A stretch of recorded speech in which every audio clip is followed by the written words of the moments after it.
teaching that I believe will be apt to where we are. And the title of it is The Beginning of the End. The Beginning of the End. Based upon some of the things that we have been experiencing and seeing with the virus, the coronavirus, and other things that's taken place, I think this teaching will be apt. Let's go, if you please, to the book of Revelations, chapter 6.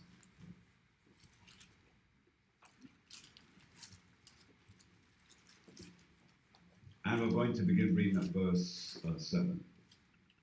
Revelation chapter 6 and verse 7. It's the book of Revelation, chapter 6 and verse 7. And when he had opened the fourth seal, I heard the voice of the fourth beast say, "Come and see." So here it's telling us about the fourth seal. In fact, before we even go into that, I think we're going to go backwards and forwards a little bit, if you don't mind. So let's just jump back to verse 5, so we can give you some historical content, and then we'll keep moving forward. Go ahead. Revelation chapter 6 and verse 5. And when he had opened the third seal, I heard the third beast say, "Come and see." Go on. And I beheld, and lo, a black horse, and he that sat on him had a pair of balances in his hand.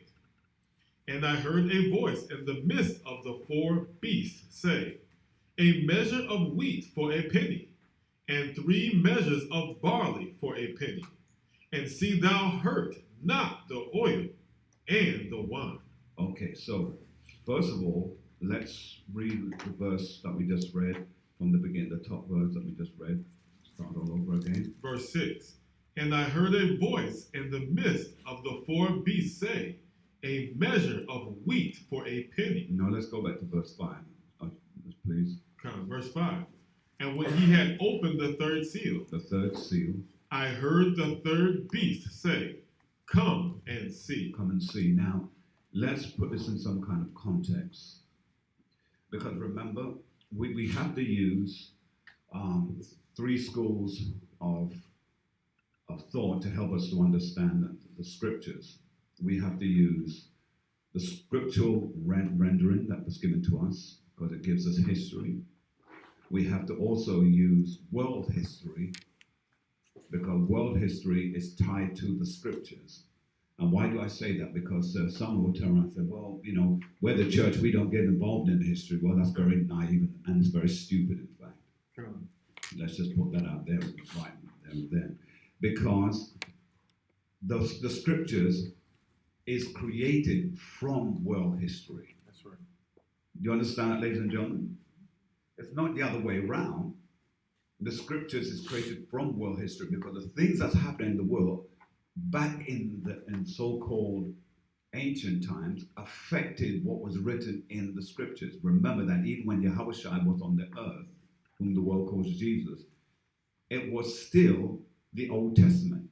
And believe it or not, we now, in so-called modern times, we're still in the Old Testament. Come. You understand that? Because I don't want it to go over anybody's head now. Now, if you do have a question, please feel free to ask the question. Just put your hand up and I'll take the question, because I want you to, again, with this teaching, to get it completely. All right? So when it says now, it said, and when he had opened the third seal, I heard the third beast say, "Come and see." And I beheld, and lo, a black horse. This black horse that is referring to is a time of slavery. The time of slavery. And I beheld, and lo, a black horse, and he that sat on him had a pair of balances in his hands. Now, this again is making reference to the balances, because the balances are made out of iron. It's making reference to the yokes of iron that was used in slavery, and so it goes back to 1619, roughly that time in history. Come? Now, when you read in the book of Revelation chapter 6, it's tied into different time periods. And that's why even the Renaissance period is depicted in here of 1492. And that's why when you read it, you have to have some clarity, otherwise you lose sight of how it's directed. And that's why, truthfully, not everybody's going to understand this, but the children of Israel, whom the Most High has given wisdom for this. Now, when we read on now in verse 6, go on.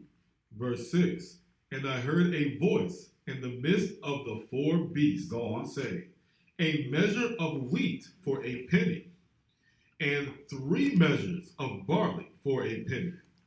And see thou hurt not the oil and the wine. Now we're going to come back to this, because this primarily is speaking about the doctrine. Verse 6. But in what description is it really speaking about? We'll get there a little bit later as well. But in verse 7 now, it says, and when he opened the 4th seal, and it's the 4th seal I want us to be focused on, because to some degree, we are in a fourth seal period in the history. And it said, I heard the voice of the 4th beast saying, come and see. Come on. Now hold that. Let's go to Revelation chapter 5 and read verse 1. The book of Revelation, chapter 5 and verse 1. And I saw in the right hand of him that sat on the throne a book written within, and on the backside sealed with 7 seals. With 7 seals, right? 7 seals. Now, to understand this further, we have to go to Daniel chapter 12. Daniel chapter 12.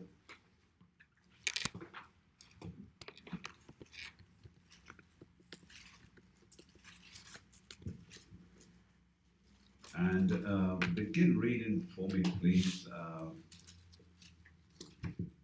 Read verse 4. Yes, sir. It's the book of Daniel, chapter 12 and verse 4. But thou, O Daniel, shut up the words and seal the book, even the time of the end. Read it again, sir. But thou, O Daniel, shut up the words and seal the book, even the time of the end. Go on. Many shall run to and fro. Many shall what? Many shall run to and fro. Go on. And knowledge shall be increased. Now we're in that period where knowledge has increased greatly. In the last 100 years, there's not been this amount of knowledge that's just been downloaded to the children of men like ever before. In times past, you'll find that knowledge came down specifically to certain groups, like when you went back to the Dark Ages and medieval and went back even to the early 7th century and so on. Different knowledges was dropped down at different times to give certain groups of people a certain charge, a certain authority, because that's what gives you power, authority. If one nation has a certain amount of knowledge that other nations don't have, those nations try to get with that nation to get that knowledge so that they can get on the same level. And then if they won't give it, they send in spies. Why? Because they want to know what you know. That's why even today we have espionage, where we have people who will go to another group of people to learn what they have. Look, just with cell phones, there are people who hire someone to go and work for that company for 5 years, learn all that you can, and then put all that information back our way so that we can produce a similar situation, and they're creating competitors. So in everything, there is some form of espionage going on. And so it is with world knowledge. So here, it says here that it said, "Oh, Daniel, shut up the words. Close this information off that I've given you. Don't go and speak about it. And seal the book, even to the time of the end."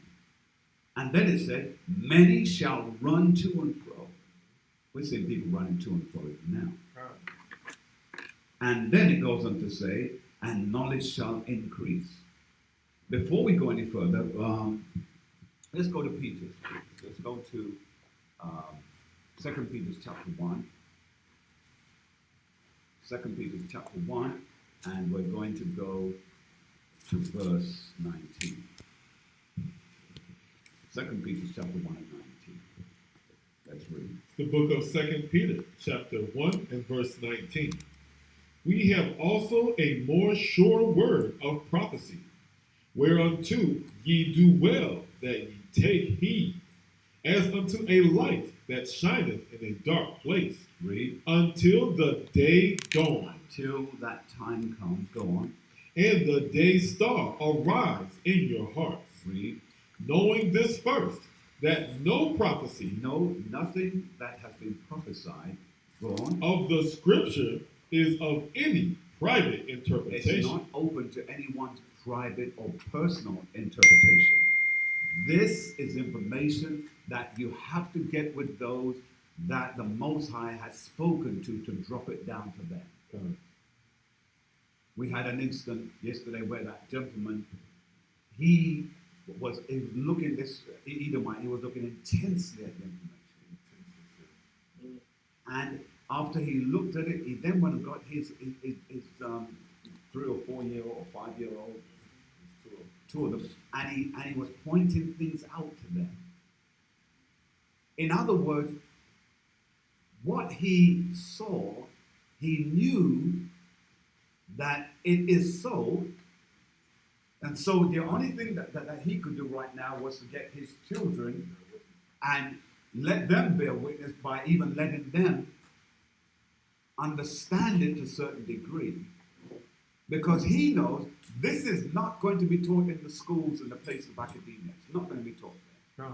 So what is he doing? He's using this opportunity to teach his children from some street prophets that he sees out there. And then when we're reading from the scriptures, and it was powerful when we're reading from the scriptures. Right. We were just reading. It's like the Spirit was on every word that was coming out. And that he couldn't even move. He went and got his child and started to throw the ball backwards and forth because he wanted to hear. And when he couldn't hold himself any longer, he came over and said, "Excuse me." And he went, "What book is that?" And we said, "It's the King James Bible." He said, "King James Bible?"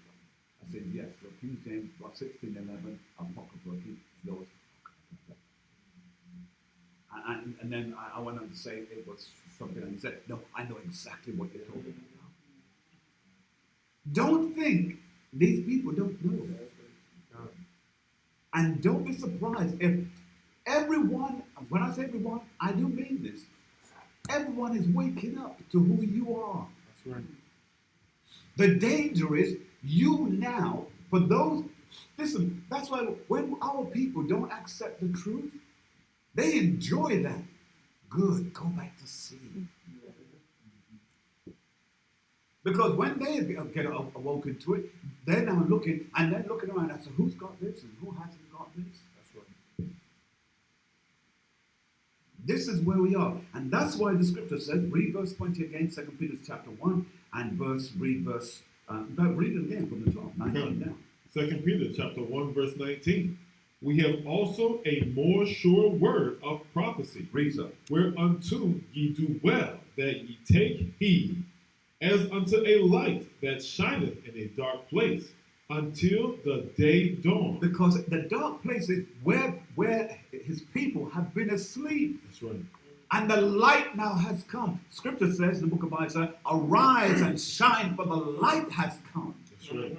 The glory of Yahweh is risen upon thee. Who? Israel. That's right. Go on. And the day star arise in your hearts, knowing this first, that no prophecy of the scripture is of any private interpretation. And the day star is Yahushua, who is rising in our hearts. Come. And it's not open to any private interpretation. In other words, you just don't go and take this and mix it and bend it to suit the narrative of what you wanted. It's not about your private interpretation. Right. This is about a set of people that have been made to be dead for a while. And now the time has come to germinate that seed, that seed will begin to sprout forward. Come. Read. Verse 21. For the prophecy came not in old time Watch it now. Read. by the will of man, but holy men. But what? But holy men. Men that were inspired. Inspiration.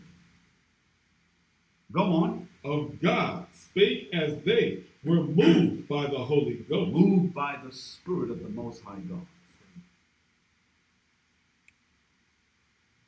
Let's put a precept on that real quick. Go to 1 Thessalonians chapter 1 and 5. Just 1 and 5. Just hit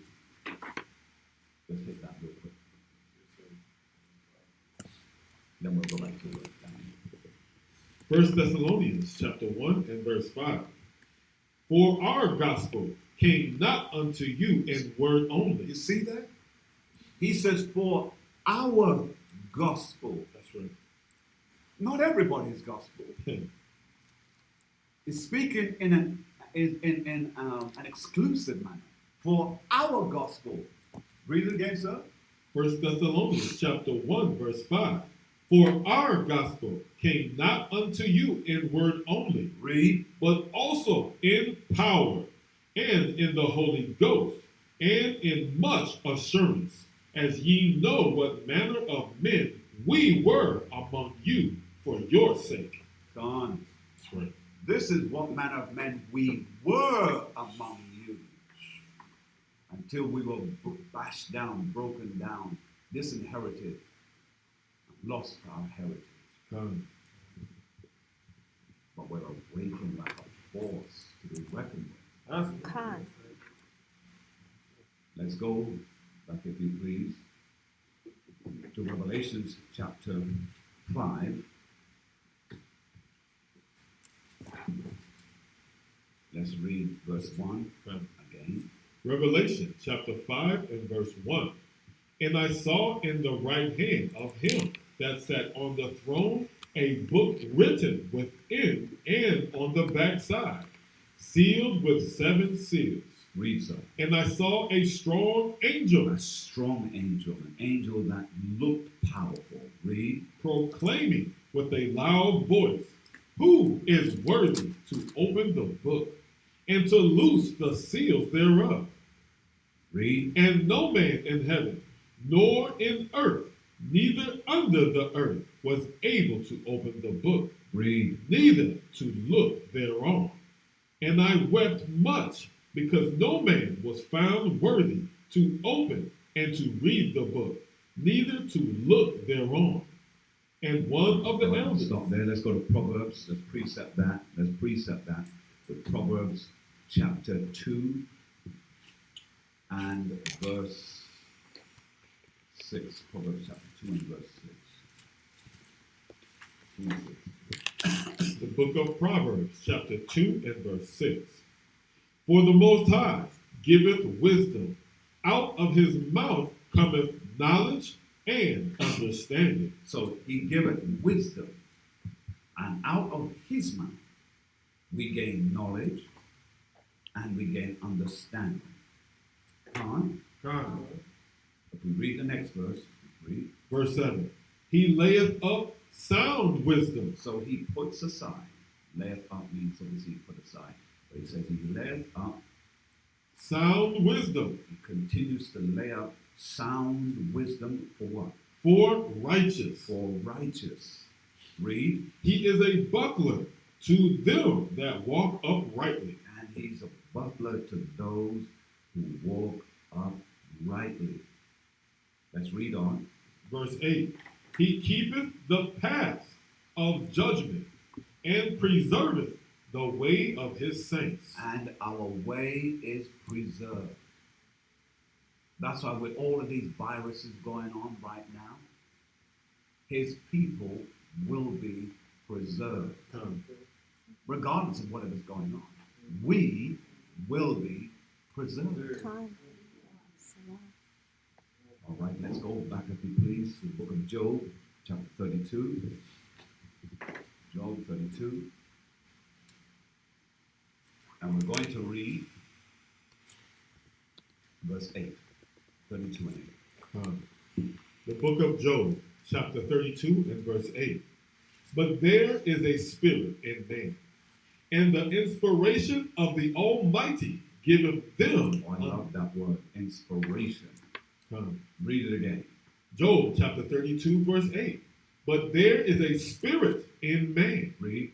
And the inspiration of the Almighty. So there's an inspiration of the Almighty, and it inspires us to do what? Here it comes. Giveth them understanding. So his inspiration gives us understanding.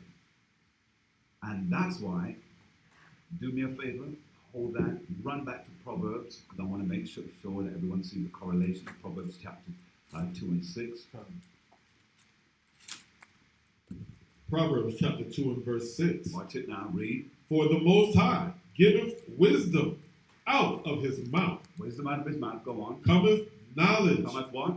Knowledge. And understanding. And understanding. Drop right. that now. Let's come back to Job. Job chapter 32 and verse 8. Read. But there is a spirit in man. Read. And the inspiration of the Almighty giveth them understanding. Give us them understanding. We get understanding, right? That's right. It's a principle. Go on. Verse 9. Great men. Great men what? Are not always wise. Are not always wise. See that? Come. In case anyone missed it out there in YouTube land, let's read it one more time. Job chapter 32 verse 8. Great men are not always wise, neither do the aged understand judgment. So even being aged does not give you understanding. That's why he chooses who it is that he reveals his word to. And when he reveals it to you, you have to, ladies and gentlemen, say to yourself, you know, why me, Father? And bless his name. That's right. Let's read on. Verse 10. Therefore I said, hearken to me. Listen to me. Go on. Therefore I said, hearken to me. I also will show my opinion. Show my opinion.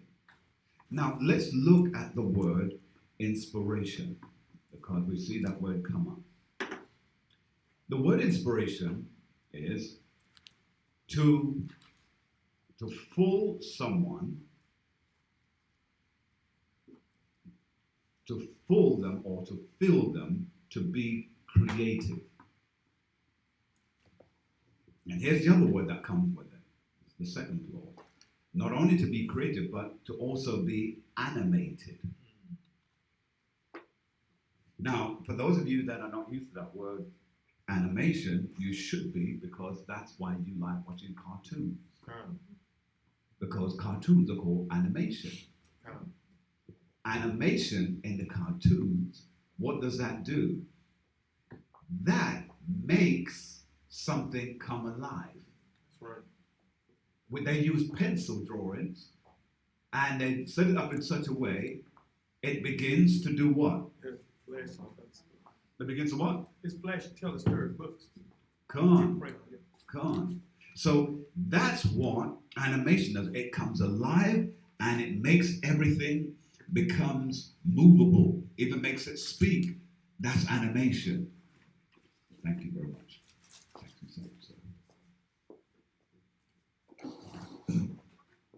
So when you are inspired, you are filled with creativity.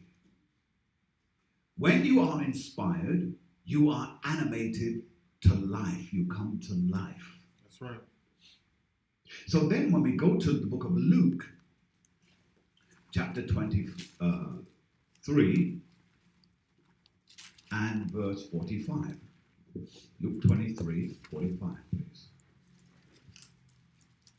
It's the book of Luke, chapter 23 and verse 45. Let's read. And the sun was darkened, and the veil of the temple was rent in the midst.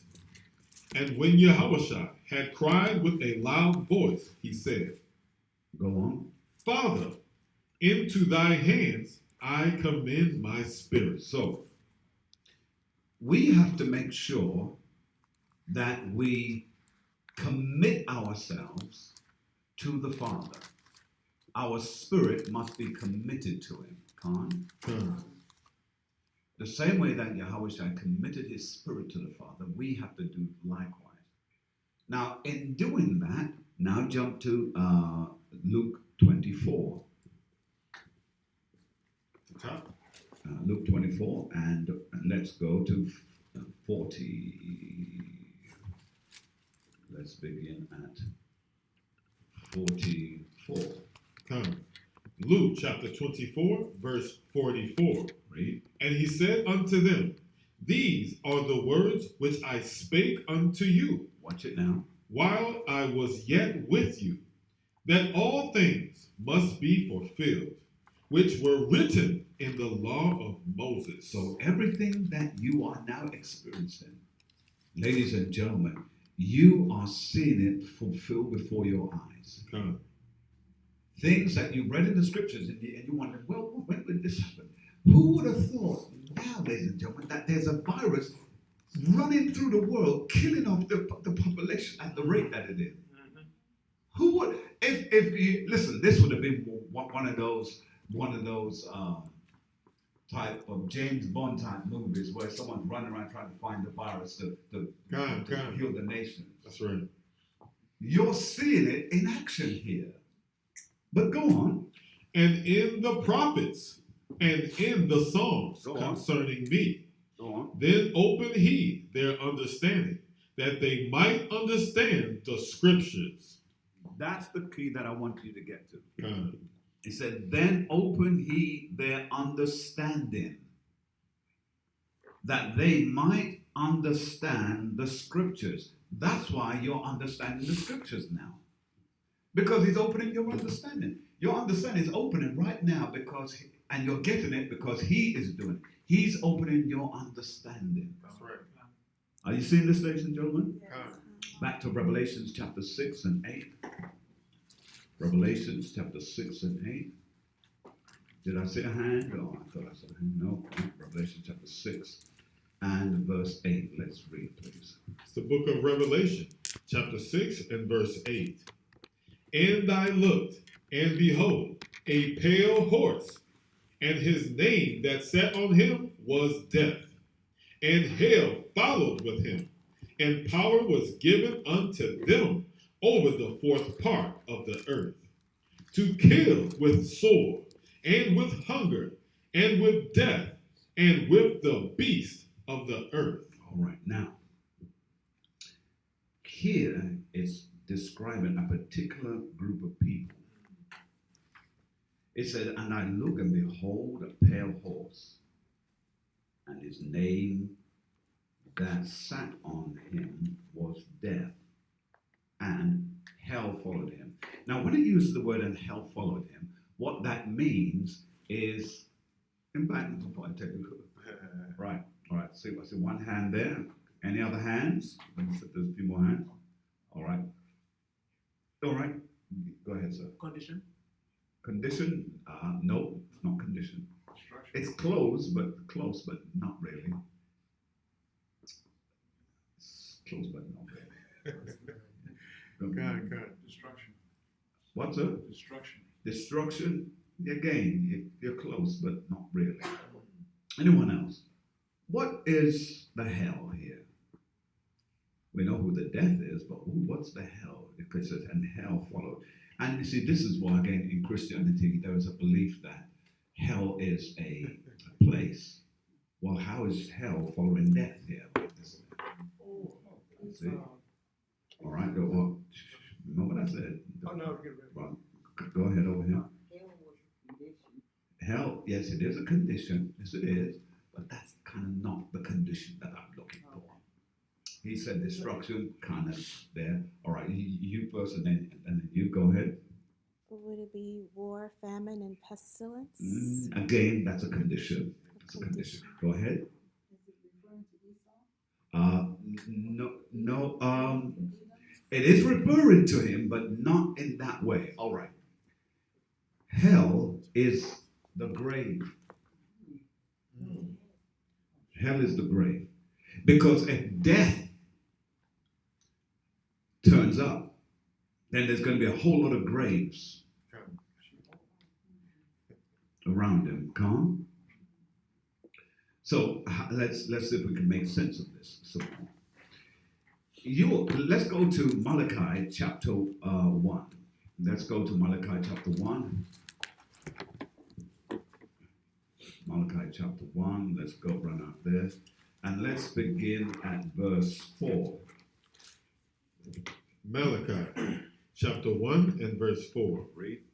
Whereas Edom saith, we are impoverished, but we will return and build the desolate places, thus saith the Most High of hosts. Now you see that here you have Esau saying, we are impoverished at this moment, but we will return.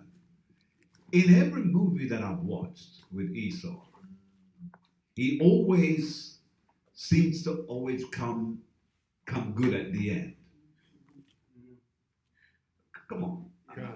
Is it just my imagination? He always comes good. He's always the hero, no matter how bad the situation. They come out at the top where we conquered it. Right. I mean, great out-of-world situations happening to destroy the earth. Esau will come up with something to go and destroy that thing, so they will be back on top. Almost a defiance to the Most High God, meaning whatever you send at us, God, we will fight. That's right. Yes, sir. In fact, one of the movies that starred The Rock, where it was a big super intergalactic cataclysm at the end, the woman asked him, well, what are we going to do next? And he uses that very word, rebuild. Yeah. Correct. And in fact, and the sad thing was that they got Morgan Freeman to be the president to turn around and say it. They were Israel to stand up and say, but we will rebuild again. We come together as a nation. And you'll notice in all of these things, it's always America seems to be coming out on top with all of this. It's showing you this is what Esau portrays himself as being. Finish verse 4, if you please. They shall build, but I Hold it, they shall what? They shall build, but I will throw down. Go on. They shall build, but I will throw down. Read. And they shall call them the border of wickedness. The border of wickedness. Go on. And the people against whom the Most High have indignation forever. Indignation forever. So when we go back to Revelations chapter 6 and 8, let's just go back there just for a quick minute.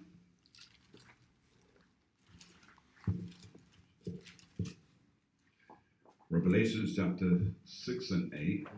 Let's read that. Revelation chapter 6 and verse 8. And I looked, and behold, a pale horse. A what? A pale horse. A pale horse. So a horse represents power and authority. That's right.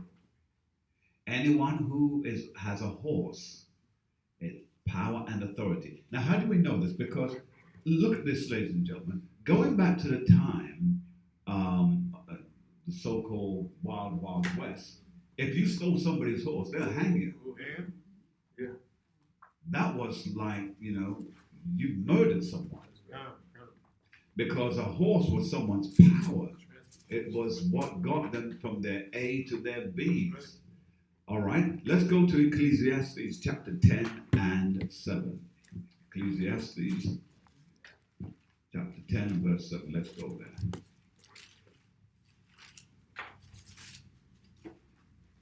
What you got? Ecclesiastes chapter 10 and verse 7. I have seen servants upon horses. Hold it. Now he says, I see servants, people who should be serving, they're in the position of power. Remember, the horse represents power and authority. Go on. And princes. And now the princes are doing what? Walking as servants. They're walking as servants where? Upon the earth. And that's why, even remember a couple of, maybe sometime last year it was, where those sheriffs caught that young black man and they lassoed him and they were on the horses and they were walking with the lasso around him up and down the road. I mean, is this slavery time? Yes, well, I guess it is, but that you could still do that and get away with it? And that didn't bring enough outrage for people to get ugly about it? Yeah, that's right. It shows you how dumbed down we are. That we could see one of our own, I don't care what he's done. Get a squad car. Yeah. But you walk him, and it was in the heat of the summertime. That's right.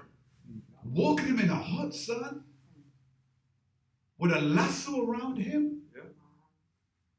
In 2019,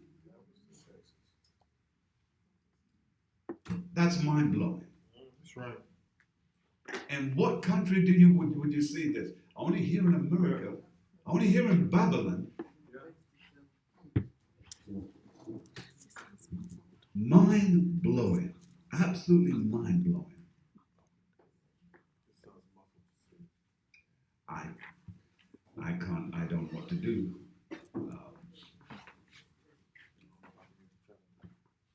We got a bit. Is the sound not coming through clearly? You sound muffled. I sound a bit muffled. I don't know what to do. Mic check. It's a little bit better. 1 2 1 2. All right. Okay. So now that we've got the sound sorted out, let's get back to business.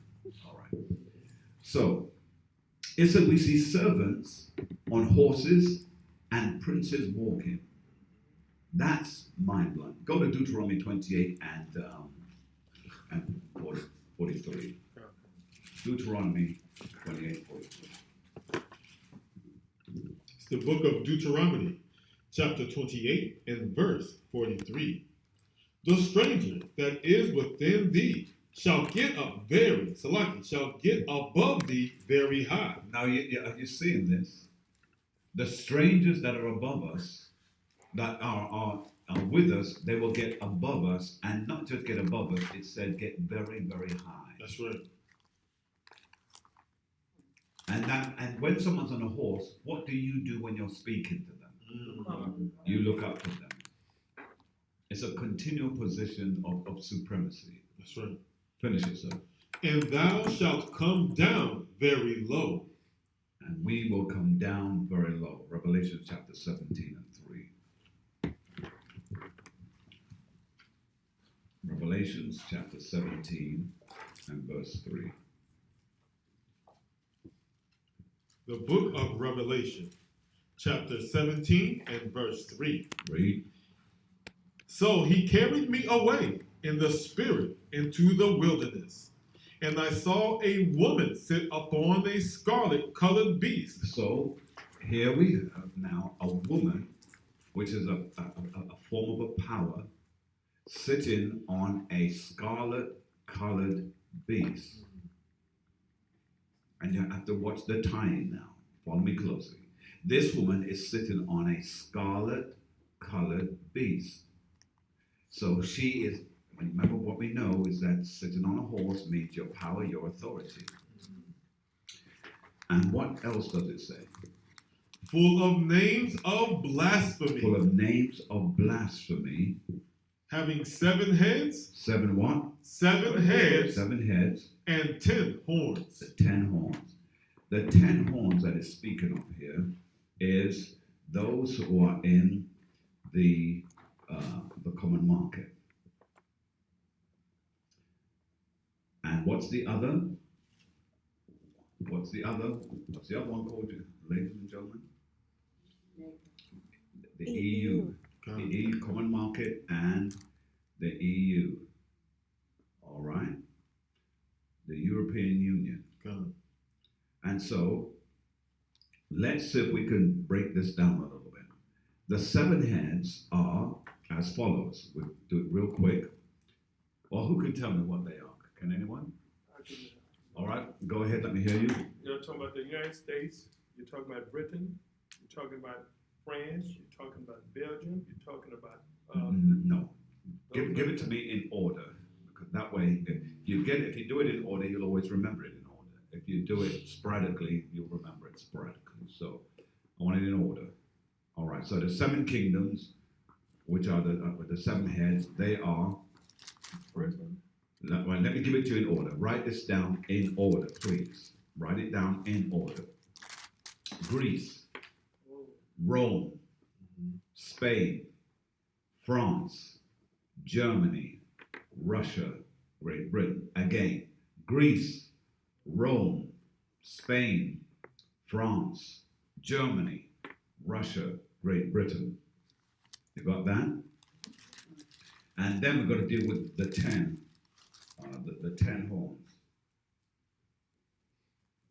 All right, so the 10 horns are Belgium, France, Germany, Italy, Luxembourg,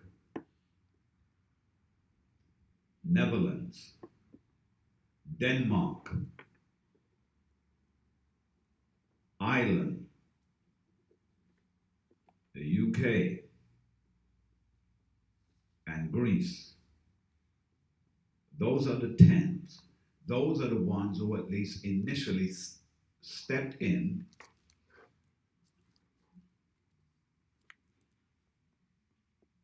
to the European Union going back to 1957 and through to 1981. That was the group of there are other countries now, but those are the initial countries back in the time. From 1957 to 1981.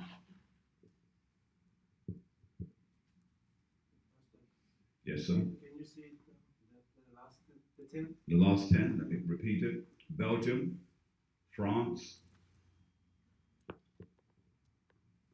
Germany, Italy, Luxembourg, Netherlands,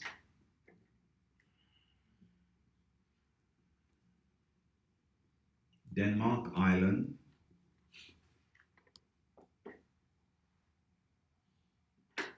United Kingdom, and Greece.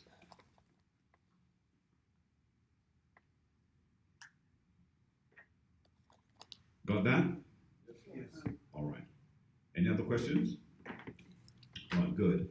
So that is what is referred to in verse 3. We'll read Revelation chapter 17 and verse 3 again so that you can see the correlation.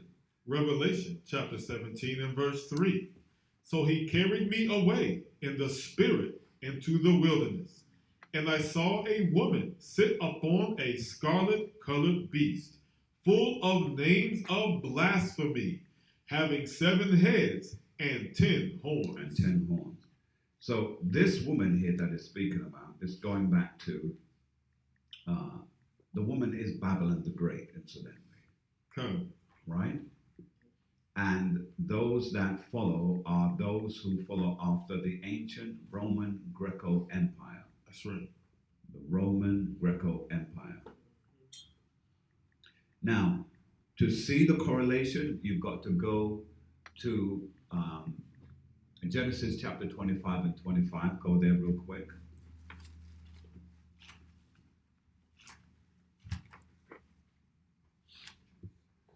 Go ahead and read it once you've got it. Genesis chapter 25 and verse 25. Let's read. It reads, and the first came out red all over like a hairy garment, and they called his name Esau. So you see that this is all pointing to Esau. Now, some of you are getting confused because you're saying, but it says in Revelation, it's a she, and now you're saying it's a he. Well, If you're not getting it, then you're not in the spirit of this, and it's not for you. But what we're trying to do at this point is to give you the tie-ins so you can see how the scriptures is written to bring understanding to those who the Spirit is on, to get understanding, and to leave in darkness those who need to be left in darkness. That's right. Let's go to Luke chapter 10. And I may come back to that in a moment, but let's go to Luke chapter 10 and verse 30, please. Luke 10 and 30. It's the book of Luke, chapter 10 and verse 30. Let's read. And Yahushua answering said, a certain man went down from Jerusalem to Jericho, and fell among thieves, which stripped him of his raiment. All right. I think I messed this up the last time. Right? Judges chapter 20.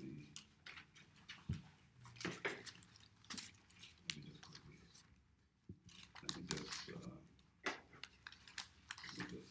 something here.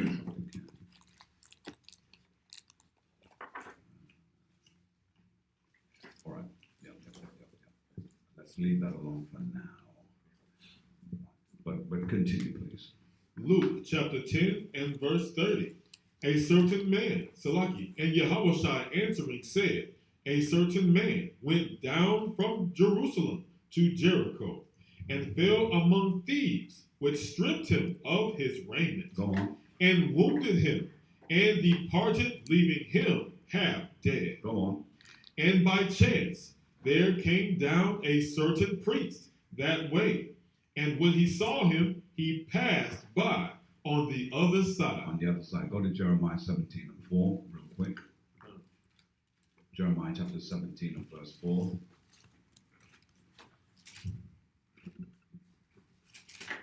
Jeremiah chapter 17 and verse 4. Read. And thou, even thyself, shalt discontinue from thine heritage. Because we according to the scriptures, was that certain man who went down from Jerusalem to Jericho. And we fell, and I believe I did a teaching on this some weeks ago, or months ago. And it said, and we fell among thieves, and they stripped him of his raiment and wounded him and departed, leaving him half dead. This is Jeremiah chapter 17 and verse 4. And it says, Salaki, and thou, even thyself, shalt discontinue from thine heritage go on, that I gave that thee. he gave us. So we were stripped of our heritage. Continue. And I will cause thee to serve thine enemies Read. in the land which thou knowest not. Read. For ye have kindled a fire in mine anger, which shall burn forever. So it's showing that this story is pursuant to us being in a position where we lost our heritage. We were stripped of it. And scripture says, and he was stripped of his raiment and was wounded. God. That's all the whipping that you got when you're in slavery. And departed, leaving him half dead. And we were left as half dead. That's right. That's why the scriptures say that they were in the streets and their dead bodies was out there being looked on. That's right. This is speaking about the nation of Israel, God. northern and southern kingdom. But then when we read on, back to God. Luke, Luke chapter 30. Salaki, Luke chapter 10 and verse 31. go to 32. Verse 32. And likewise a Levite, when he was at the place, came and looked on him, and passed by on the other side. On the other side, 2nd Ezra chapter 2 and 3. 2nd Ezra chapter 2 and verse 3. Let's read. 2nd Ezra chapter 2 and verse 3. Read. It reads, I brought you up with gladness, but with sorrow and heaviness have I lost you. For ye have sinned before the Most High your power, and done that thing which is evil before him. See that? So this is why we are in the situation that we're in. He brought you up with gladness, but with sorrow and heaviness have I lost you. For you have sinned before the Lord our power, and done that thing that is evil before him. And so we've lost our heritage. That also ties in with Jeremiah chapter 17 and 4 as a precept as well. All right? And so when we're back in Luke, and we read Luke 31 and 32, are we there? All right. It's speaking about those who have been, or prophets basically, and or those who are in leadership, church leadership, 31 and 32, church leadership, but they will pass by on the other side. Why? Because they don't want to have anything to do with it. Many of these churches, they are operated by government sponsorship. They don't want to lose government sponsorship. And when I say sponsorship, you'll say, well, we don't have no sponsorship. Well, let's put it this way. If you're getting certain tax benefits, you've got sponsorship. That's right. If you want to show yourself better than that, then step out of all of that then. Let's see how you survive that. See? So this is why the government sponsorship has been made to make the church institution, so to speak, be subjected to them. Come on? And so this is why they don't want to give up what they have. They don't want to, just don't want to lose it.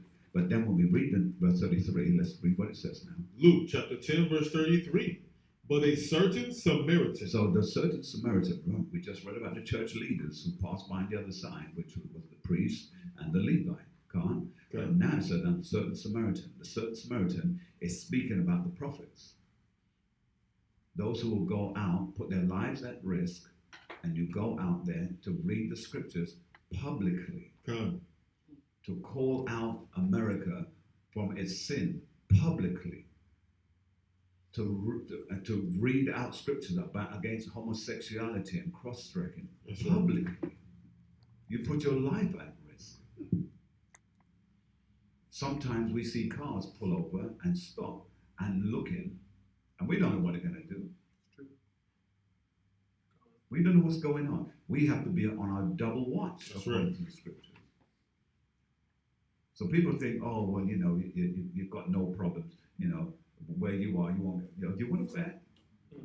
We see cars drive by, stop, and then screech off. But it says here, these are, but as a certain Samaritan, as he journeyed, continues, sir, came where he was. Read. And when he saw him, he had compassion on him. He had what? He had compassion on him. Go on. And went to him and bound up his wounds, pouring in oil and wine. Oil and wine now is what? I taught this going back a little bit. What is the oil and wine? What is it? Oil is the word. Is what? It's the word. All right, let's hear it over here first. It's the law. Well, yes, but a bit more specific. Should be in your notes. The oil of wine is the knowledge and understanding. That's what it is, the knowledge and understanding. All right, hold that, run to Proverbs, please. 4 and 17. Proverbs 4 and 17. The book of Proverbs, chapter 4 and verse 17. Read. For they eat the bread of wickedness. They do what? For they eat the bread of wickedness. So this is what they eat. They eat the bread of wickedness, and what do they drink? And drink the wine of violence. And they drink wine of violence. That's what's in them to do. That's a great scripture. I highlight that, underline it, precept it for when we're out there. That's a great scripture.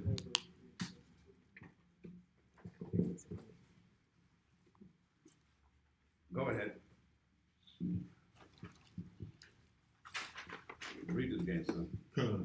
Proverbs chapter 4 and verse 17. For they eat the bread of wickedness and drink the wine of violence.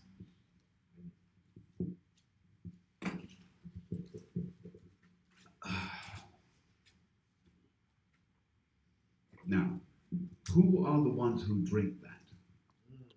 Who are the people who do that? Esau. The other nations. The other nations, they're the ones that do that. Is it too cold in here? Well, I see. I see. You can't please all the people all the time. So when it's super hot, then it's cold. All the hell. All right. So, with that in mind, let's go to Luke 10 and 34.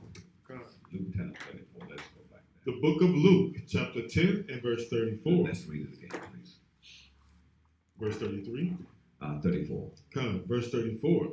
And went to him and bound up his wounds, Bound up his wounds, pouring in oil and wine. poured back into him knowledge and understanding. Go on. And set him on his own beast. Now, the prince who was walking, he puts him on a beast, which means puts him back in power and back in authority. You see that? That's right. Puts him on his own beast, and then what did he do with them? And brought him to an inn, and took care of him. And now took him now into the kingdom and takes care of him. He's the servant. Wow. Any questions before we go forward, ladies and gentlemen? Okay, let's go to Zechariah chapter 9. Zechariah, good script to go to. Now, let's put the title up. Zechariah chapter 9 and 11, please. Zechariah chapter 9 and verse 11. As for thee also, by the blood of thy covenant, Read. I have sent forth my prisoners out of the pit wherein is no water.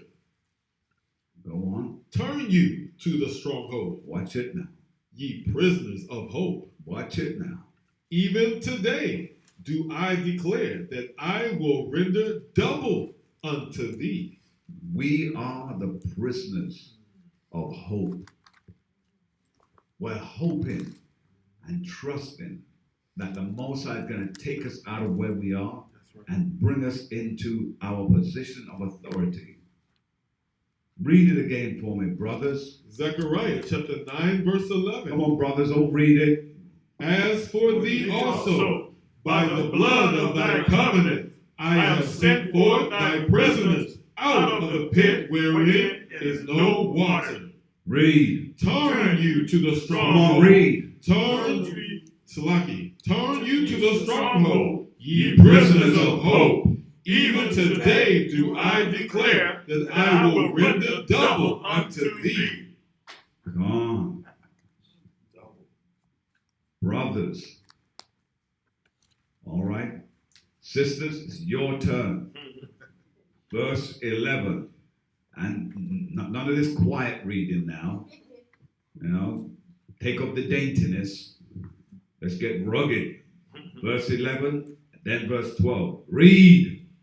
As for thee also, by the blood of the covenant, I have sent forth thy prisoners out of the pit wherein is no water. Read. Turn you to the stronghold. Come on, read. Ye prisoners of hope. Even today do I declare that I will render double unto thee. Come on. Come, And remember, the scripture tells us that we must cry aloud. cry aloud. And it even says, even when you think you have, then do it some more. Come. That's what the book says. I'm not making up any of this thing. Let's go back to Revelation chapter 6 and verse 7. Let's read. The book of Revelation, chapter 6, and verse 7. Let's read.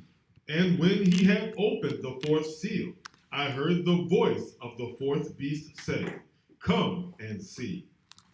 And I looked, and behold, a pale horse, and his name that sat on him was Death. Now let's make a note. The pale horse here represents the absence of life. So if you're pale, it's really saying that you are absent of life. Come on. So this pale horse is really speaking about death. Because when people die, they normally turn pale, right? And regardless of, because sometimes they say, oh, well, you've got to be a certain color for that. No. Even if you are a so-called black person, when you die, you turn pale. It's like the blood's drained out of you.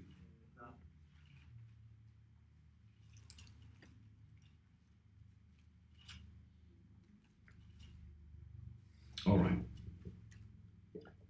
Okay. Let's go a step further. Let's go to Sirach chapter 39. Sirach 39 and verse 28. Yeah. 39 and 28. Let's go. In the Apocrypha, Sirach chapter 39 and verse 28, page 94. There be spirits that are created for vengeance, which in their fury lay on sore strokes. So, the Most High has spirits set aside to do vengeance, do works of vengeance. And it makes it very clear here that there are spirits that are created for vengeance. Now, if we keep hearing people say that God is a loving God, he loves everybody, then what is he doing with spirits of vengeance? Please tell me that. Why is there spirits of vengeance if he's a loving God to everyone? And again, we hear that all the time. He loves everybody. He does not love everybody. That's right. Go on. In the time of destruction, Read. They pour out their force and appease the wrath of him that made them. Wow. Now, in case anyone doesn't know what those spirits are, let's look at it. Verse 29. Read. Verse 29. Fire and hail. Notice, those are spirits. Fire? How could fire and hail be spirits? Because he has angels that are over those things. Have you not noticed sometimes when there's a forest fire, all of a sudden they say the fire, it looked like it was thinking on its own. It went in another direction. It's because there's an angel over that guiding the fire. Or we're trying to guide the fire to go one way. We had the fire blocked, but then it jumped over. Because there's an angel that's in charge of that. Go on. And famine. Famine is a spirit too. That's why over certain nations that are in constant famine, the Most High has done this. Go on. And death.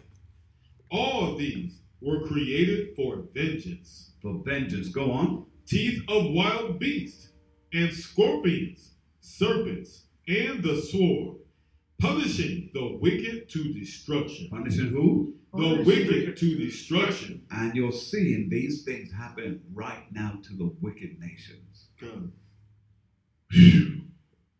That's the Most High working on our lives. Zephaniah chapter 1 and 8. Zephaniah, or Zechariah I should say. Salaki. Zechariah chapter 1 and 8. Let's go.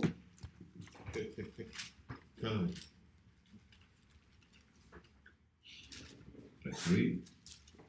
Salaki, Zechariah 1 and 8. Zechariah chapter 1 and verse 8. Pay attention, everyone. I saw by night, and behold, a man riding upon a red horse. A red horse, go on. And he stood among the myrtle trees by where the bottom. And behind him were the red horses, speckled in white. Now, you mustn't confuse these horses with the horses you're reading in the book of Revelation. Because the horses, right now, pay attention now, 'cause I'm going to jump on you, brothers, so pay attention. Wendell, what is the difference between these horses and the horses in the book of Revelation that we've been reading? Revelation chapter 6. Because they're both red horses, but what is the difference? I'm testing you here now, so let's see how you do. We don't have all day. Okay, the horses here are horses that are being they're just a flock. He's showing them among a certain amount of trees, which are people. These are horses that are just among that's dealing with the nations. The horses in Revelation are horses that are dealing with plagues. Well, that you got it half right. The horse in Revelation is dealing with all right. They're both, and you see, I spoke too quickly because what you said kind of prompted me, because I was going to go to these brothers here. You see, all right. Well, you get away with it this time. All right, you get away with it this time. But the horses in the book of Revelation is speaking about a time in history, and they are figurative, and they're synonymous to certain conditions. The horses you're reading here in Zechariah, they are angelic. They're angelic. Let's read it again so that we get some understanding.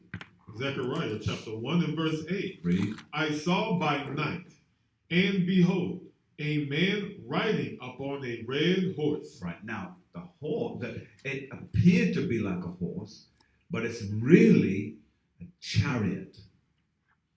Really a chariot. But let's read. And he stood among the myrtle trees Go that on. were in the bottom, and behind him were their red horses. So there are other chariots. They appeared to be like horses, but they were really chariots. Are you with me so far? Huh? Now, why does it use horses? Because horses are well-built creatures. And let's go to Kings. Let's go to Kings. Let's go to 2 Kings chapter 6.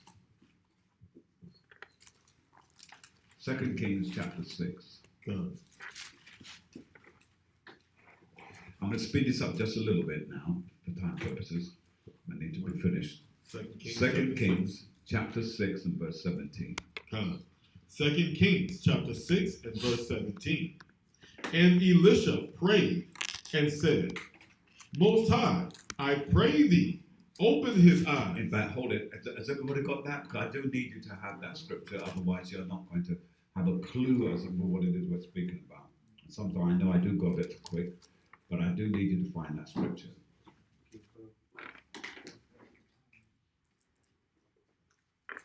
All right. He's been trained to go through the scriptures quickly, and something I put you behind. But you should be catching him up now. Come. Go ahead. 2 Kings chapter 6 and verse 17. And Elisha prayed and said, Most High, I pray thee, open his eyes, Go on. that he may see. And the Most High opened the eyes of the young man. That was Gehazi. Go on. And he saw, and behold, the mountain was full of horses. Full of horses. It appeared to him to look like horses, but it was really chariots. Go on. And chariots of fire round about Elisha. Go on. And when they came down to him, Elisha prayed unto the Most High, and said, Smite this people, I pray thee, with blindness. And he smote them with blindness. See that? So here the Most High is using the chariots to look like something. And the reason why they look like chariots and horses in that time, because the Most High did not want to confuse this young man, or even Elisha as well, because they were not familiar with chariots like a vessel. We call them spaceships. They were not familiar, so he had them to see a vision, so it looked like the thing that was more comparable to their understanding.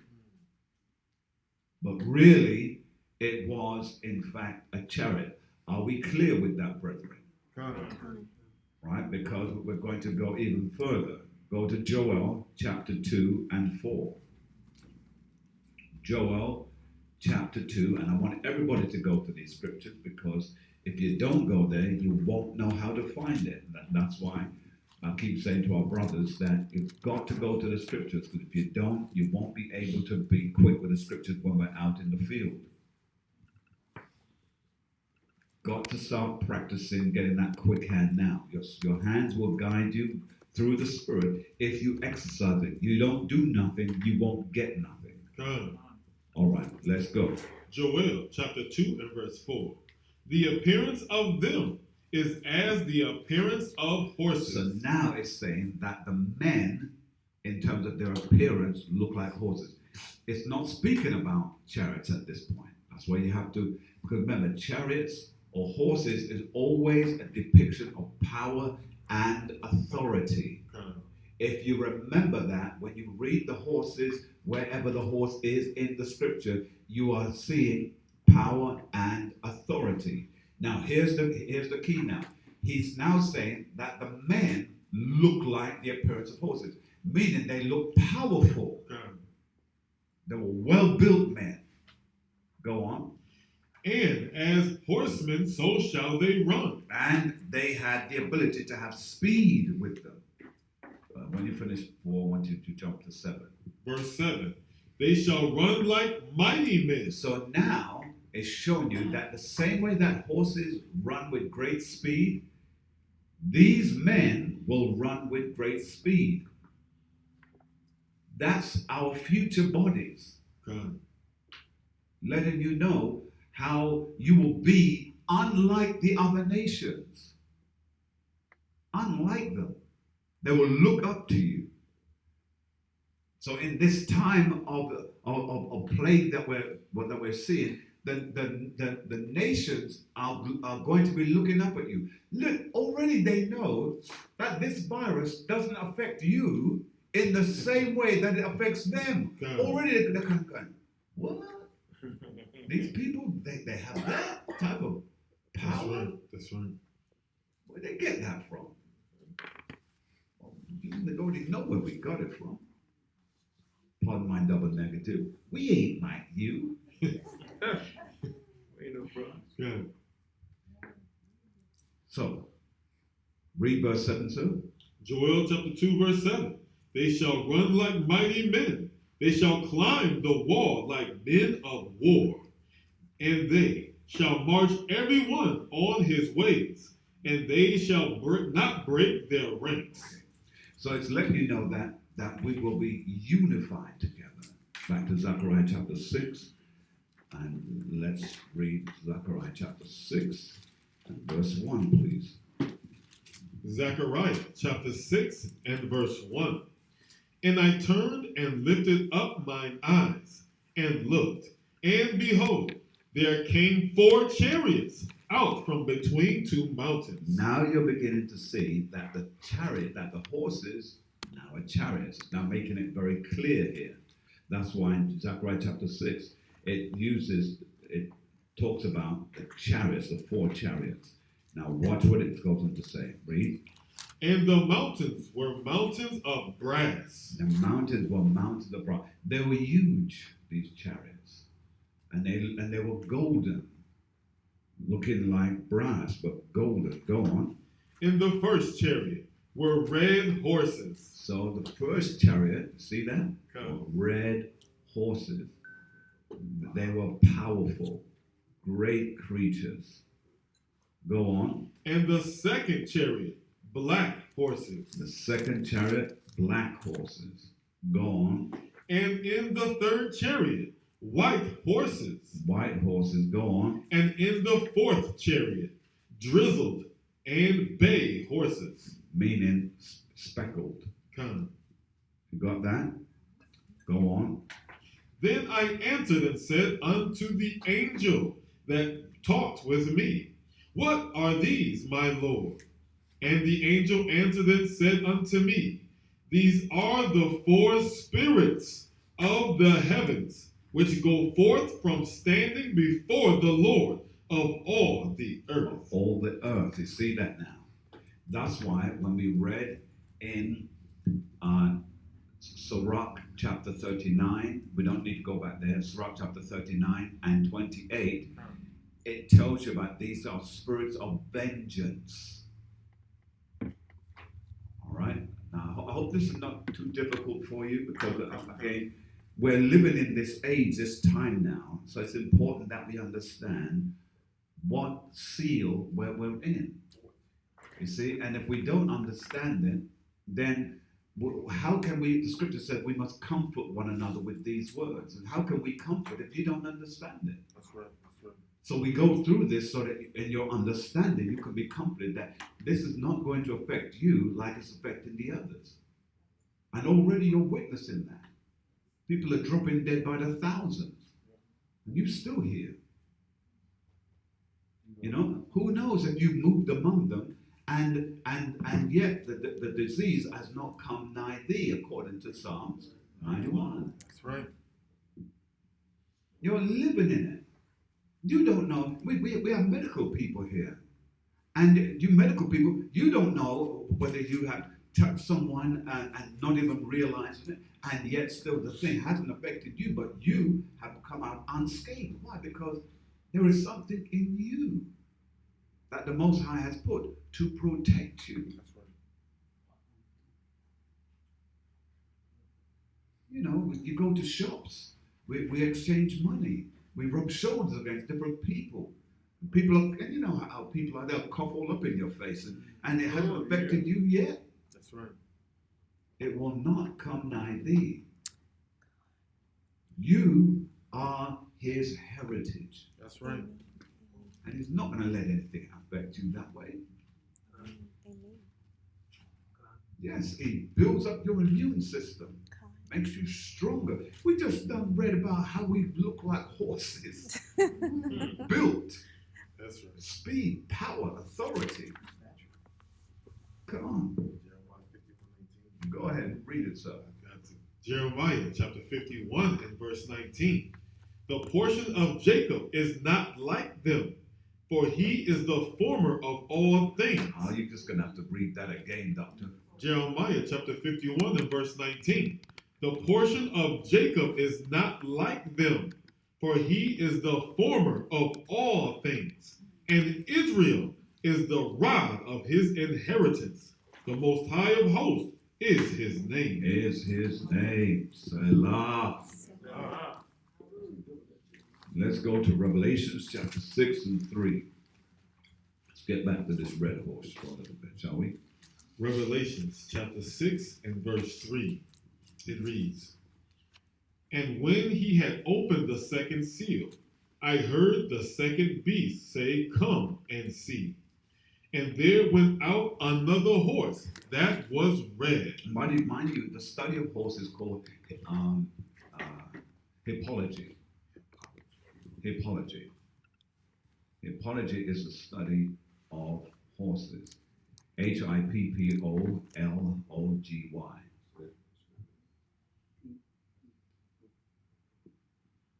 And so when we go here now and we see it says, and there went out another horse that was red. Read, sir. And power was given to him Power was given to him. Go on. that sat thereon. See that? Because power sitting on a horse, power sitting on a horse, power sitting on a horse. Just trying to get you to see the correlation here. It's giving us the answer. Go on. To take peace. To do what? To take peace Go on. from the earth. Go on. And that they should kill one another. And there was given unto him a great sword. A great sword. Genesis 27 and verse 40. You'll see who the devil is. Genesis chapter 27 and verse 40. It reads, And by thy sword shalt thou live, and shalt serve thy brother, and it shall come to pass, when thou shalt have the dominion, that thou shalt break his yoke from off thy neck. See? So we see it's Esau. It's making it very, very clear. I mean, it's Esau. It's making it absolutely clear. I want you to read it again for those that didn't get there in time. I want to make sure everybody gets a taste of this. Genesis chapter 27 and verse 40. And by thy sword shalt thou live, and shalt serve thy brother. And shall do what? And shalt serve thy brother. Go on. And it shall come to pass, when thou shalt have the dominion, that thou shalt break his yoke from off thy neck. So red means destruction. So the red man is destructive. It's his nature. Tear down trees, cut up the forestry. Why? It's his nature. And you can't help what you are made to be. If you're a hammer and you're made to bash something, that's what you're gonna do. You are made of a hammer. Yes. So if they keep building up their own imaginations, but they're trying to tear down what Come on. is not created. Because again, it's right now they recognize it's their world, and their world is sharply coming to an end. So what are they trying to do? They're trying to make sure that they can make as great a display of their world as possible. Meanwhile, those who the world belongs to tear down everything that has any memory of who you are. Remember, even listen, the trees and the forestry and the fields know who you are. And they whisper your name. The scripture says that creation waits in mourning for you. When will the sons of God appear? That's right. The earth knows who you are, but the who you are don't even know who they are. So we see then that red means destruction. Esau is a destructive nature. We read it already. Since you're already there, Genesis 24, 25 and 25. Let's read it again. Genesis chapter 25, verse 25. And the first came out red, Read. all over like a hairy garment. Like a hairy garment. Esau has taken peace from the world. He has made it evil. First Maccabees chapter 1 and 9.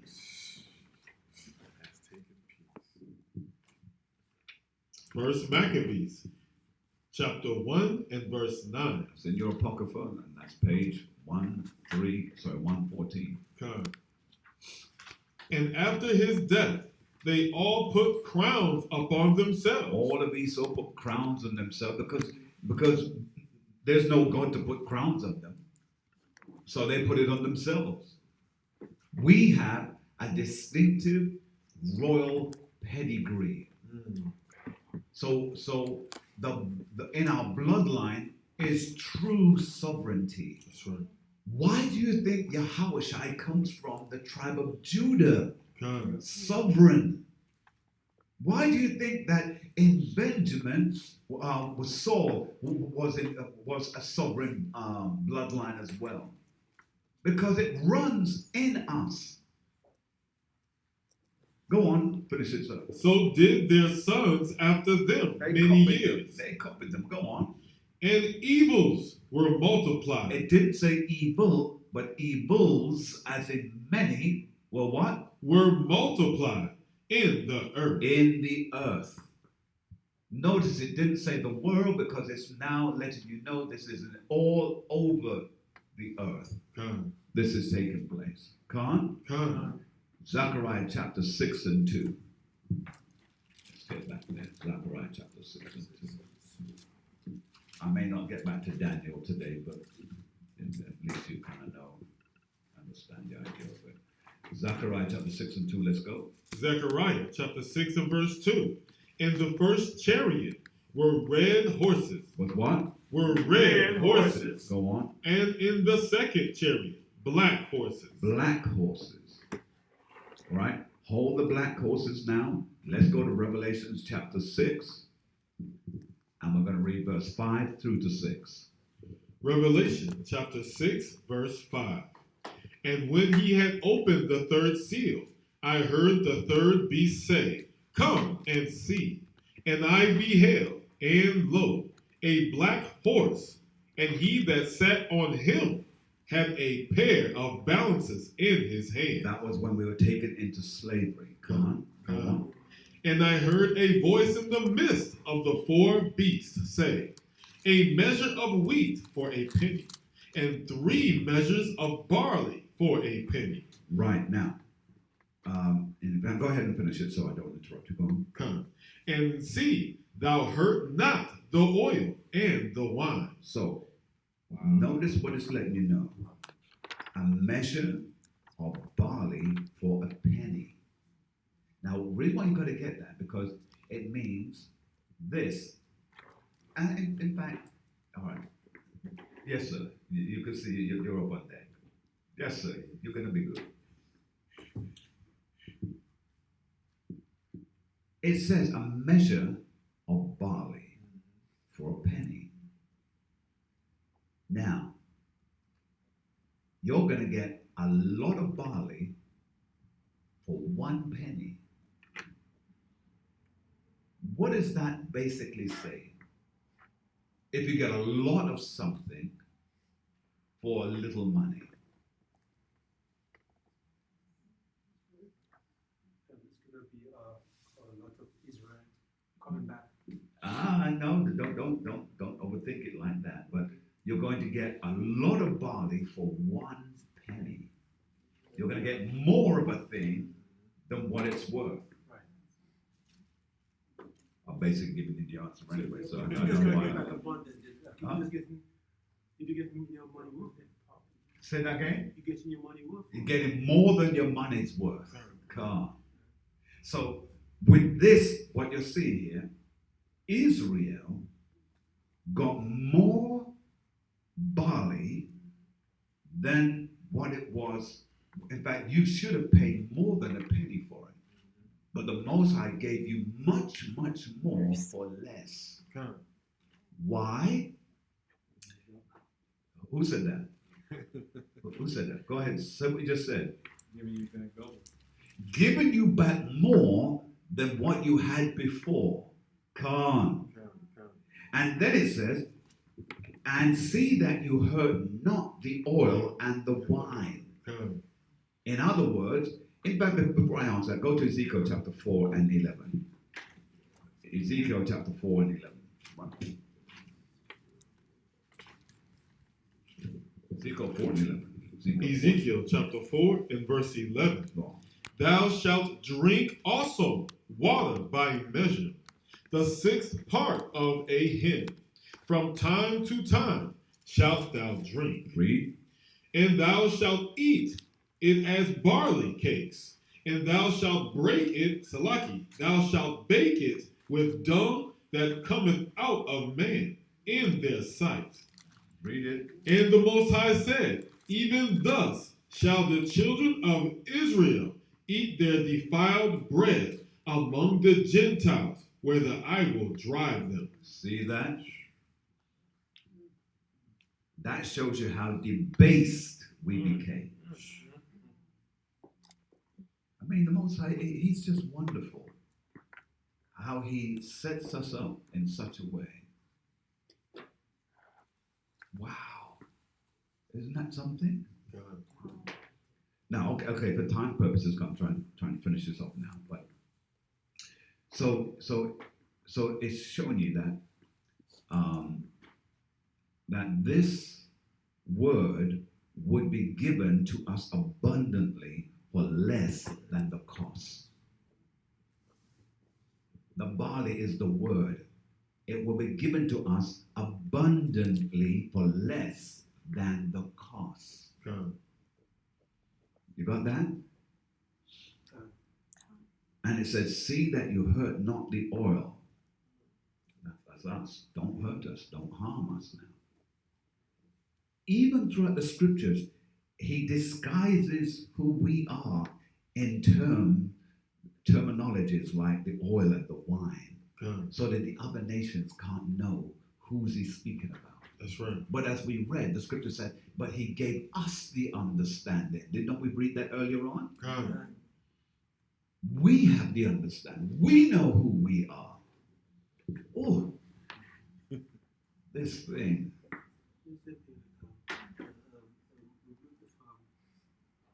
With Job, when he get back after his family and his household.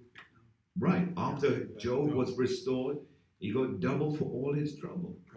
That's what scripture said. We're going to get double.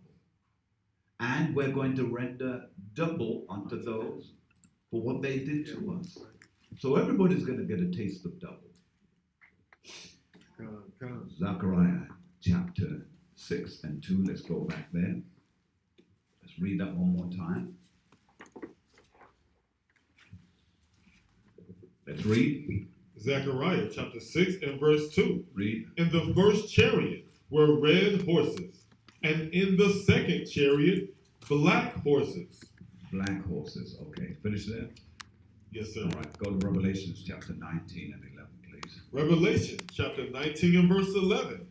And I saw heaven open, and behold, a white horse, and he that sat upon him was called Faithful and True. And what? And true. Go on. And in righteousness he doth judge and make war. So the white horse represents power and righteousness. Let's go to Psalms 91 and 10.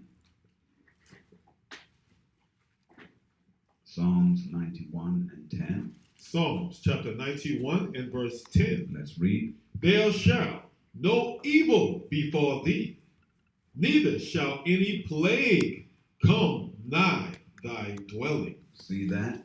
The scriptures is letting us know. Go on, take it a little bit more.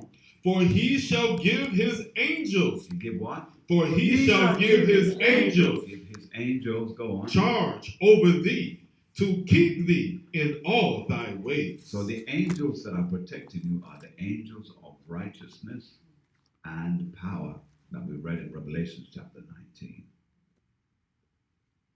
So those white angels, and when it's speaking about white now, it's not speaking about it as we understand it in this racial, color divided world. You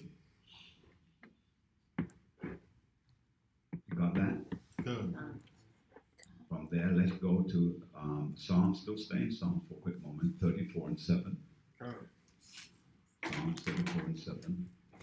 Because this is how we know we're going to be in constant protection. Read, sir. The book of Psalms, chapter 34 and verse 7. The angel of the Most High encampeth round about them. So what you worried about? Go on. That fear him. So we fear him. We keep his law, statutes, and commandments. We good, That's right. right? All right, so from there, did you finish it? Finish it. And delivereth them. And do what? And delivereth them. So they're around us and they deliver us. If you know the Lord is keeping you, what you're going to worry about. All right, go ahead. Your loved ones. In terms of those who are attached to you, well, in that day, the example is shown to us from the book of dealing with Job, when not Job. What's his name? Who had to taken out of the city? Lot. Thank you. When the angels came to get Lot, the angels were more concerned about Lot than his family. His family became a part of it because of their obedience. They obeyed, that's why they got spared. But notice even his own wife was disobedient, and therefore she was destroyed. So that whole story of Lot there teaches us that if our family is willing to come when that time comes, then they will be spared. But if they are going to stay, as many will, because many are saying, I'm not leaving, I've got my gun. Yeah. You know, good luck to you. But it's in our stiff-neckedness if we get destroyed because we refuse to want to go. So your family can be covered by you if they are obedient to follow. But now, when it comes to the truth as it is, if we don't acknowledge the truth fully, then that's where we lose out. Because we have to be obedient to the truth. All right?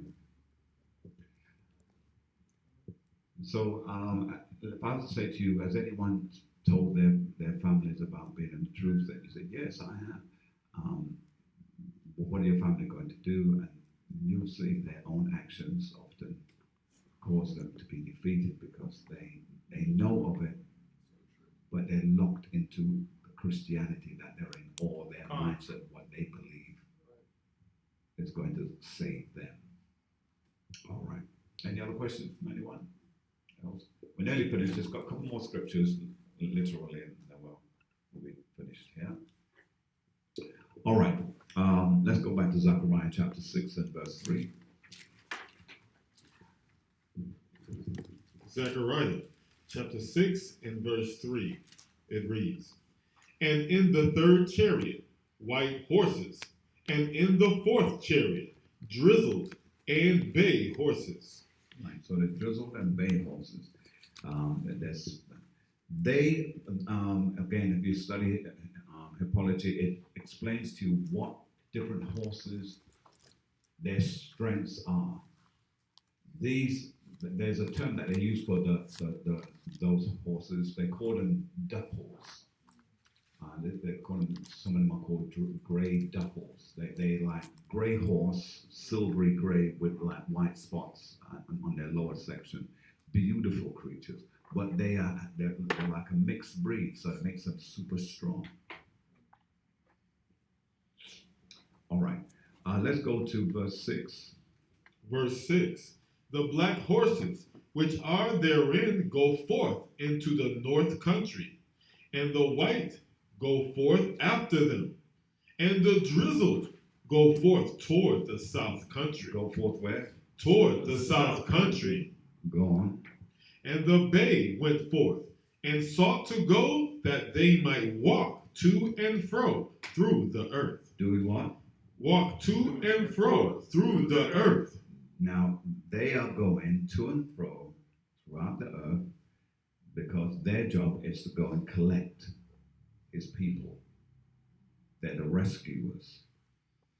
You will find the key to that in Zechariah chapter 1 and 8. Go there quickly, please. Zechariah chapter 1 and verse 8. I saw by night, and behold, a man riding upon a red horse. Read. And he stood among the myrtle trees that were in the bottom, and behind him were their red horses, speckled and white. Now go back to where we were in Zechariah chapter 6. Zechariah chapter 6 and verse 7. And the babe went forth and sought to go that they might walk to and fro through the earth. And he said, Get you hence, walk to and fro through the earth. So they walked to and fro through the earth. Now, let's just finish that with 2 Corinthians chapter 16 and 19. No, 2 Chronicles chapter 16 and 9, please. 2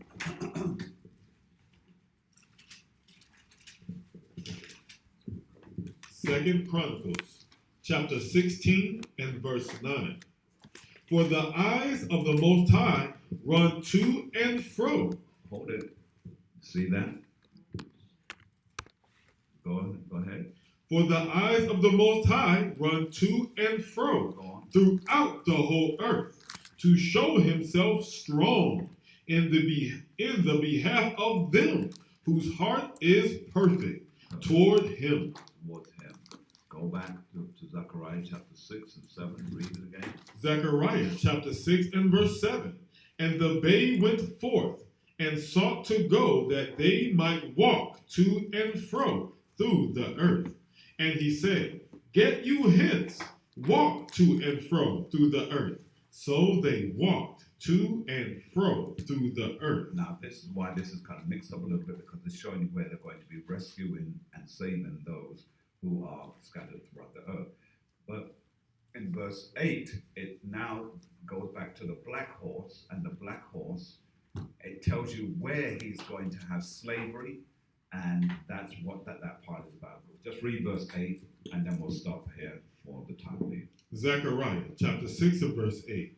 Then cried he upon me, and spake unto me, saying, Behold, these that go toward the north country have quieted my spirit in the north country. That's the slavery. That's where his people would go and be quieted and become dead for a season.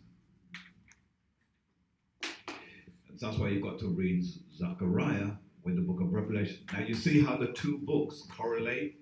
I think that was the point that I was trying to get across today. So you can see the two correlations, and it makes perfect sense when you begin to understand it. All right, we'll stop there for the moment. I have a quick session to do after this. So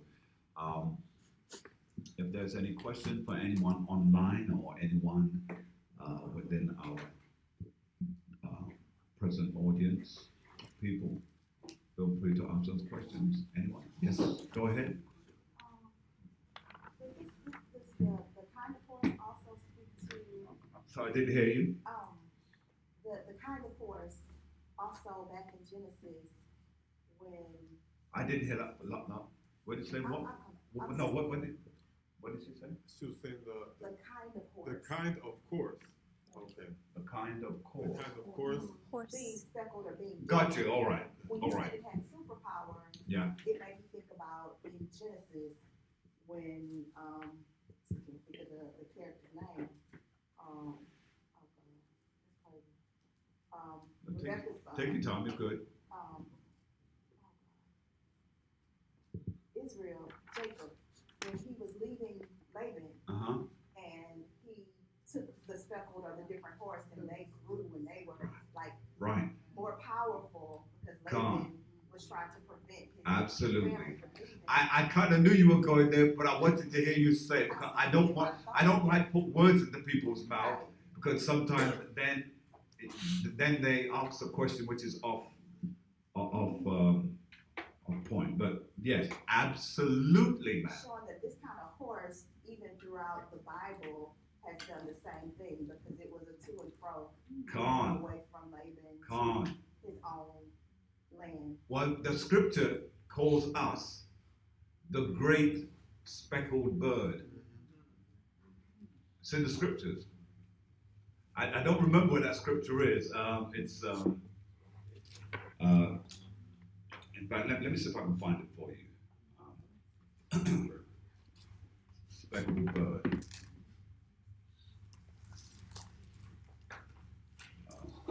And if anyone finds it, please just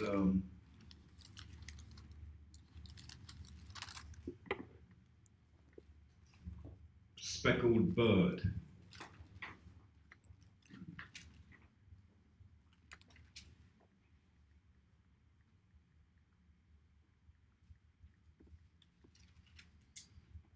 Jeremiah 12 and 9. Yeah.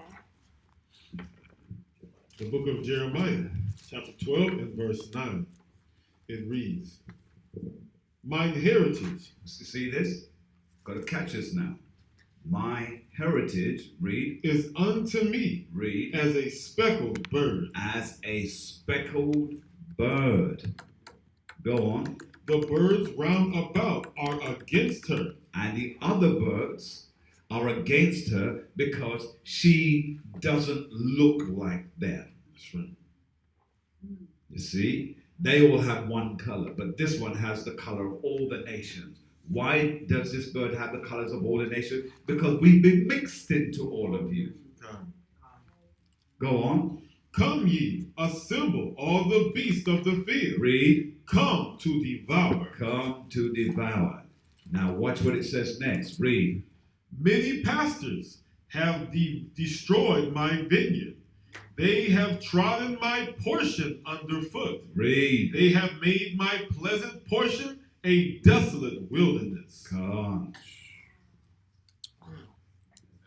Jeremiah 17. Yeah. Jeremiah 51:19. Because they have caused the heritage of the Most High to be destroyed. Now, why is that? Because in the Christian church, what you have, many different people are there, and you know what the Christian pastors are doing? They're marrying them all together, making them all that. All right, to all those who have been tuning into our channel, we hope that you've been blessed by this teaching.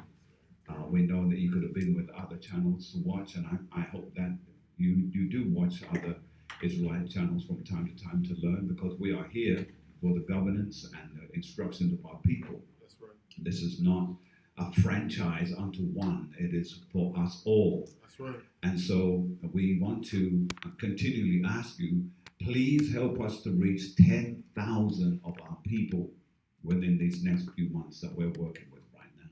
So share this on Facebook, on all the different channels and outlets that are out there in the medium. Please send this teaching out to them and other teaching that's on our system, that they become edified by the word. And again, for those of you who continue to bless us by way of a donation, as what you do, some of you use our ministry to give an offering. We appreciate that. We thank you for it. And please continue to do so. We look forward to again sharing this blessed word with you each week as we come on the Sabbath. And we say to you, on the behalf of this church, body of people, we say, Baruch atah Yahweh, Yahweh Hashem, Yahweh Shai, Selah.